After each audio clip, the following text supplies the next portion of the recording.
Lei 9985 de 2000. Paramos no artigo 21.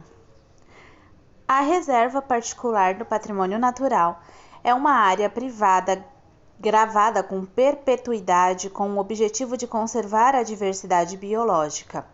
Parágrafo 1. O gravame de que trata este artigo constará de termo de compromisso assinado perante o órgão ambiental que verificará a existência de interesse público e será averbado à margem da inscrição no Registro Público de Imóveis. Parágrafo 2. Só poderá ser permitida na reserva particular do patrimônio natural, conforme se dispuser em regulamento, inciso 1, a pesquisa científica, inciso 2, a visitação com objetivos turísticos, recreativos e educacionais. O inciso 3 foi vetado. Parágrafo 3. Os órgãos integrantes do SINUC, sempre que possível e oportuno, prestarão orientação técnica e científica ao proprietário de reserva particular do patrimônio natural para a elaboração de um plano de manejo ou de proteção e de gestão da unidade. Capítulo 4. Da criação, implantação e gestão das unidades de conservação. Artigo 22. As unidades de conservação são criadas por ato do poder público. O parágrafo 1 foi vetado. Parágrafo 2. A criação de uma unidade de conservação deve ser precedida de estudos técnicos e de consulta pública que permitam identificar a localização, a dimensão e os limites mais adequados para a unidade, conforme se dispuser em regulamento. Parágrafo 3. No processo de consulta de que trata o parágrafo 2, o poder público é obrigado a fornecer informações adequadas e inteligíveis à população local e a outras partes interessadas. Parágrafo 4. Na criação de estação ecológica ou reserva biológica, não é obrigatória a consulta de que trata o parágrafo 2 deste artigo. Parágrafo 5. As unidades de conservação do grupo de uso sustentável podem ser transformadas total ou parcialmente em unidades do grupo de proteção integral por instrumento normativo do mesmo nível hierárquico do que criou a unidade, desde que obedecidos os procedimentos de consulta estabelecidos no parágrafo 2 deste artigo. Parágrafo 6. A ampliação dos limites de uma unidade de conservação sem modificação dos seus limites originais, exceto pelo acréscimo proposto, pode ser feita por instrumento normativo do mesmo nível hierárquico do que criou a unidade, desde que obedecidos os procedimentos de consulta estabelecidos no parágrafo 2 deste artigo. Parágrafo 7. A desafetação ou redução dos limites de uma unidade de conservação só pode ser feita mediante lei específica. Artigo 22-A. O poder público poderá, ressalvadas as atividades agropecuárias e outras atividades econômicas em andamento e obras públicas licenciadas na forma da lei, decretar limitações administrativas provisórias ao exercício de atividades e empreendimentos efetiva ou potencialmente causadores de degradação ambiental para a realização de estudos com vistas na criação de unidades de conservação, quando, a critério do órgão ambiental competente, houver risco de dano grave aos recursos naturais ali existentes. Parágrafo 1. Sem prejuízo da restrição e observada a ressalva constante do caput na área submetida a limitações administrativas, não serão permitidas atividades que importem em exploração a corte raso da floresta e demais formas de vegetação nativa. Parágrafo 2. A destinação final da área submetida ao disposto neste artigo será definida no prazo de 7 meses improrrogáveis, fim do qual fica extinta a limitação administrativa. Artigo 23. A posse e o uso das áreas ocupadas pelas populações tradicionais nas reservas extrativistas e reservas de desenvolvimento sustentável serão regulados por contrato conforme se dispuser no regulamento desta lei. Parágrafo 1. As populações de que trata este artigo obrigam-se a participar da preservação, recuperação, defesa e manutenção da unidade de conservação. Parágrafo 2. O uso dos recursos naturais pelas populações de que trata este artigo obedecerá às seguintes normas. Inciso 1. Proibição do uso de espécies localmente ameaçadas de extinção ou de práticas que danifiquem os seus habitats. Inciso 2. Proibição de práticas ou atividades que impeçam a regeneração natural dos ecossistemas. Inciso 3. Demais normas estabelecidas na legislação, no plano de manejo da unidade de conservação e no contrato de concessão de direito real de uso. Artigo 24. O subsolo e o espaço aéreo, sempre que influírem na estabilidade do ecossistema, integram os limites das unidades de conservação. Artigo 25. As unidades de conservação, exceto área de proteção ambiental e reserva particular do patrimônio natural, devem possuir uma zona de amortecimento e, quando conveniente, corredores ecológicos. Parágrafo 1. O órgão responsável pela administração da unidade estabelecerá normas específicas regulamentando a ocupação e o uso dos recursos da zona de amortecimento e dos corredores ecológicos de uma unidade de conservação. Parágrafo 2. Os limites da zona de amortecimento e dos corredores ecológicos e as respectivas normas de que trata o parágrafo 1 poderão ser definidas no ato de criação da unidade ou posteriormente.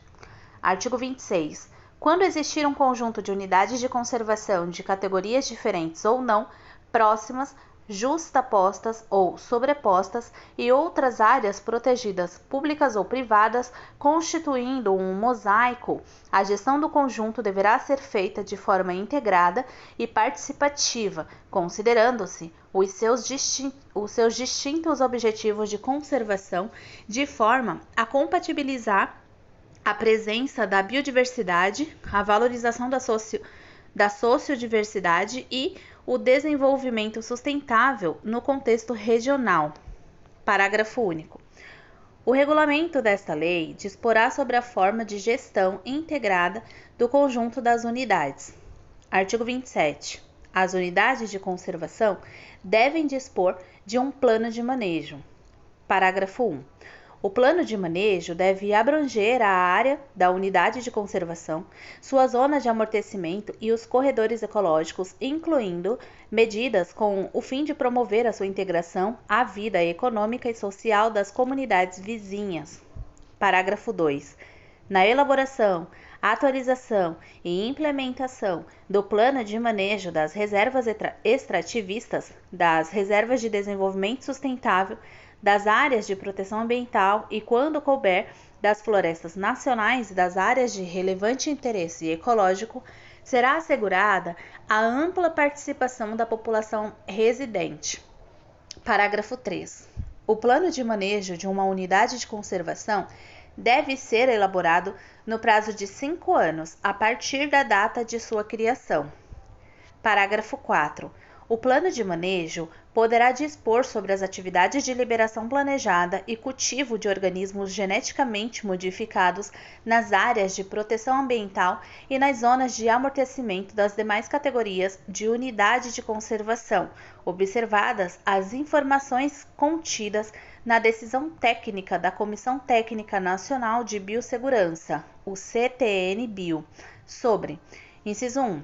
O registro de ocorrência de ancestrais, diretos e parentes silvestres. Inciso 2. As características de reprodução, dispersão e sobrevivência do organismo geneticamente modificado.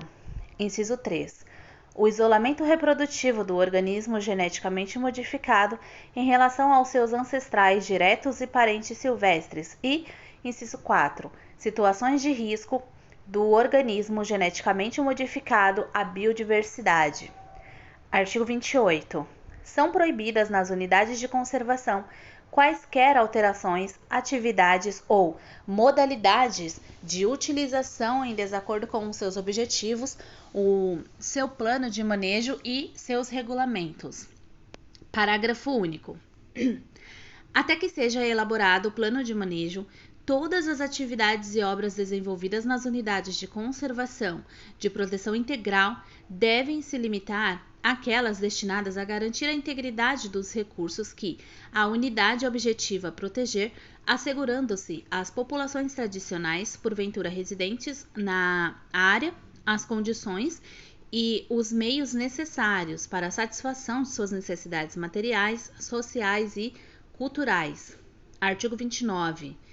Cada unidade de conservação do Grupo de Proteção Integral disporá de um conselho consultivo, presidido pelo órgão responsável por sua administração e constituído por representantes de órgãos públicos, de organizações da sociedade civil, por proprietários de terras localizadas em refúgio de vida silvestre ou monumento natural, quando for o caso, e na hipótese prevista no parágrafo 2 do artigo 42, das populações tradicionais residentes, conforme se dispuser em regulamento e no ato de criação da unidade.